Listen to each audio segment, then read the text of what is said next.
The Daily Wire is one of the largest online right-wing publications, and is the site most read by teenage boys who use phone belt clips. If you don't know the Daily Wire, it was founded by the aptly named Jeremy Boring and Ben Facts Over Feeling Basic Humanity Shapiro, seen here winning a lookalike contest with Randall from Monsters, Inc. The Daily Wire is mostly known for pushing right-wing ideas to a wide, diverse base of white men. Diversity absolutely means anti-white. No one's denying the downsides of global warming, or should be, but there are also some actual upsides. And I actually think that society would be safer if we discriminated more. But lately, the Daily Wire's boilerplate talking points have taken a darker turn. Execute all of the worst people, just execute them all. Over the past few months, the Daily Wire hosts have started calling for harsher and harsher punishments for their political opponents. The conviction is passed down, you're convicted, and then the execution is carried out the next day. The punishment for this obviously should be a lengthy prison sentence or death, as far as I'm concerned. So where is all this bloodlust coming from? To understand it, we have to talk about groomers. Not that kind, although it should be illegal. Grooming is the practice of an adult building a relationship with a child just to exploit them sexually. And for the past year, the Daily Wire hosts have been accusing LGBTQ people of doing just that. From railing against family-friendly drag shows, They're abusing their children. They're sexually abusing their children by taking them to these events. attacking trans-supportive medical professionals, A child who is put on hormones is being sexually violated, and their abusers are people like the doctor here. She's like a pedophile. That's how she should be treated. and freaking out about LGBTQ inclusive clothing sections and beer brands. So do not shop at Target, or else you're gay and you're a pervert. Now, these arguments may sound like someone who spends too much time complaining to their Target manager, but this groomer panic has a very specific function, and it's called stochastic terrorism. Outlets like the Daily Wire recognize you can't just call for queer people to be arrested or killed. That sounds too radical, and you'd probably get kicked off a platform like YouTube. So instead, you have to add a step. Accusing queer people of being pedophiles, then arguing that pedophiles should be killed or arrested. This is what scholars call stochastic terrorism, the process of associating marginalized groups with vile or disgusting acts in order to incite violence against them. Take this clip from Matt Walsh's show, where he complains about a pride parade float that included people wearing leather harnesses. In a functioning civilized society, everyone involved in that parade, really a combination of public indecency and child abuse, would be arrested and never let out of prison. So first he establishes a crime. A pride parade float with people wearing harnesses is child abuse. But in West Hollywood, where nearly half the population identifies as somewhere on the gay spectrum, this passes for normal. And then he makes it explicit. This is what pride is. The whole crux of it is to target children. In other words, gay people are child abusers. And what do we do to child abusers? Call me a hardliner, but I think it is not unreasonable to execute child rapists. It's not just pride parades either. Here's Michael Knowles making the same argument about kid-friendly drag shows. I don't know how you can watch this and not conclude that the performers are pedophiles. They're abusing their children. They're sexually abusing their children by taking them to these events. Everybody said this is being normalized. This is being normalized. And that's true. This is a slippery slope, of course. The conservatives are always right about the slippery slope. All of this should be shut down by the heavy hand of the state. All of these people, other than the children, should be arrested. And here's Candace Owen talking about her plan of action if she just saw a trans person existing in public. It's not normal for somebody that is supposed to be a grown man to have a fetish about being a little girl. If my little girl was around a man that wanted to play dress up in little girl clothing, I would pull her away from him. I would probably call the police. This is in a sane society, we would say, this is something that we cannot have. 911, I don't know how to be normal.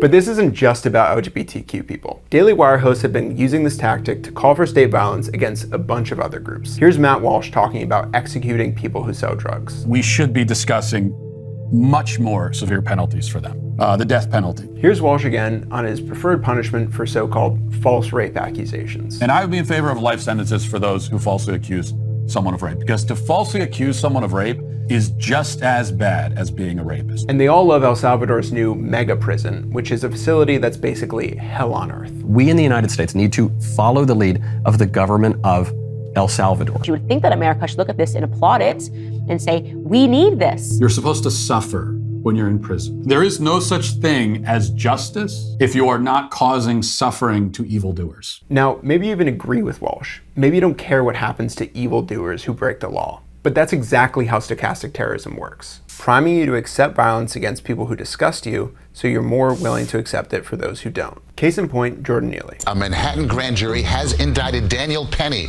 in the chokehold death of Jordan Neely. In May, a black unhoused man, Jordan Neely, was killed in the New York City subway by Daniel Penny, a white former Marine. Penny was seen on a viral video from May 1st restraining Neely in a chokehold for at least 3 minutes. Neely hadn't committed a crime, but didn't stop the Daily Wire host from treating him like a criminal. Someone that has 44 arrests over 10 years is someone to me that does not deserve another chance. Matt Walsh actually celebrated Neely's death. The community's better off without him. You're all safer now because he's gone. Michael Knowles celebrated Neely's killer. He should be given an award for valor. He should be given a key to the city. And Candace Owens used Neely's death to attack unhoused people. The idea that homeless people are just suffering and all they want is some food is complete and utter bull. 9 out of 10 times you are dealing with individuals that are drug-addled maniacs. This kind of stochastic terrorism is going increasingly mainstream on the right. The Daily Wire has received significant mainstream attention, including profiles in places like the New York Times. And the Daily Wire recently announced a deal to stream its shows for free on Twitter, with Elon Musk endorsing Walsh's horrifically transphobic film, What is a Woman? Which is a reasonable question to ask if you're on Jeopardy and the question is, Matt Walsh is scaring this kind of person away from parties. Owens and Knowles both spoke at CPAC, the nation's biggest conservative convention. Transgenderism must be eradicated from public life entirely. Matt Walsh shared the stage with U.S. Senator Marsha Blackburn during a rally against gender-affirming care. There is a conspiracy to target and indoctrinate our children. And Marjorie Taylor Greene followed his lead after he directed a hate campaign at Boston Children's Hospital. Boston Children's Hospital is facing a barrage of threats tonight over a false social media post. Pride events across the country have been disrupted by fascist street gangs after being singled out by right-wing media. Violence against unhoused people like Jordan Neely has spiked in recent years as well, as has legislation that criminalizes homelessness across the country. And if all this feels unrelated to you, if you don't think this kind of rhetoric can lead to actual violence, consider the case of Dr. George Tiller. Dr. George Tiller, known as Tiller the Baby Killer, Tiller the Baby Killer. The notorious Tiller the Baby Killer. Before Bill O'Reilly got fired from Fox News for being the world's biggest creep, he spent months riling up his audience by attacking an abortion provider named George Tiller. Tiller aborts thousands of babies pretty much for any reason. Tiller the Baby Killer going, hey, I can make more money killing babies now. O'Reilly never explicitly called for Tiller to be killed. In fact, he said he opposed it. If I could get my hands on Tiller, well, can't be vigilantes. Can't do that. It's just a figure of speech. But it didn't matter. After dozens of segments accusing Tiller of harming children, a lunatic walked into Tiller's church and murdered him. This was a symbolic killing, he said. Who I wanted to kill was every Democrat in the Senate and the House. Now, Daily Wire hosts are using the exact same playbook, using their claims to protect children as an excuse to normalize violence against a group that is already at risk. The only real recourse here, the only semblance of justice would be prison sentences, very long ones. Now, if it were up to me, we'd go further than that. But this kind of barbaric display in Kansas diminishes our entire nation. And Governor Sebelius is allowing him to continue the slaughter. Doctors and surgeons are performing these procedures to mutilate the bodies of our most vulnerable. One of the few doctors in the United States who performs the Hitlerian procedure known as a partial birth abortion. We're talking about Nazi scientist evil. We're talking about abortionist evil. I was at the courtroom. I didn't sit on the jury. But there's got to be a special place in hell for this guy. If we have this weird rule that we've imposed on ourselves that we can only execute one either murderers or child rapists, I'd probably execute legally the child rapist.